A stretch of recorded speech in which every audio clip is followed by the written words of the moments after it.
All right, that wrong way crash is just one example of dangers out there on the road. Distracted driving also putting lives at risk, and it's not just texting anymore. In fact, some drivers are even watching YouTube and Netflix or posting on social media. And it's why lawmakers are considering cracking down with tougher laws. Right now, a 3-bill package passed by the State House is being considered by the State Senate. 7 Action News reporter Kimberly Craig taking an in-depth look at the problem and the psychology behind the wheel. Distracted driving is bad driving. I definitely think there's more distracted drivers.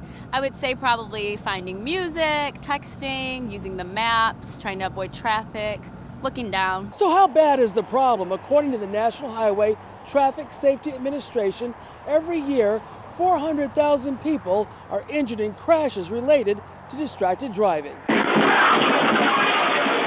Then there's the hangover effect that has nothing to do with drinking. AAA research found it's when our minds stay distracted for up to 27 seconds after using smartphones or voice-to-text vehicle infotainment systems to send text messages, make calls, or update social media. And a couple of times people would be on their phone, not paying attention, and almost hit us. I think there's a lot of angry drivers out there.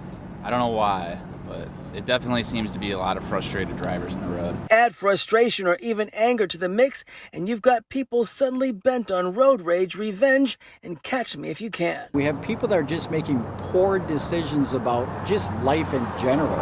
And a lot of it is because I only care about me and I don't care about anybody else. Psychologist Dr. Rose Moten. We live in a society where people are not being very mindful. They're either very future focused with their thinking, which is in an anxiety state, or they're very past focused, the argument they had last night. Dr. Moten says too often, even on the road, people personalize a situation when it's not actually about you. Our initial belief system is this person doesn't respect me, they're disregarding, my personal agency. But let's say that person had a child in the car who's having a medical emergency and they're trying to get to the closest ER.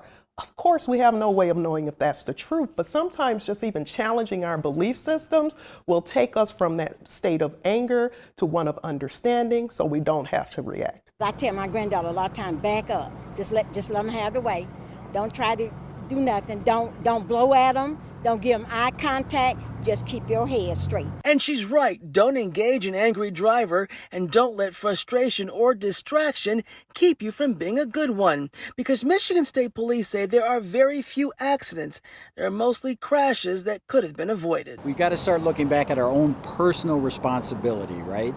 And that is, when you get behind the wheel of a car, you're responsible for everything that happens inside that car and to everybody around you. I think people just are more reckless these days, more brazen behind the wheel. They just have less care for traffic and safety rules. And state police said we'd all be safer on the road if more drivers slowed down, stopped being distracted, or following too close to the vehicle ahead. If we had people just avoid those big 3 things, probably our crash rate would probably drop by 80%. Kimberly Craig, 7 Action News. Gotta remember, it can wait.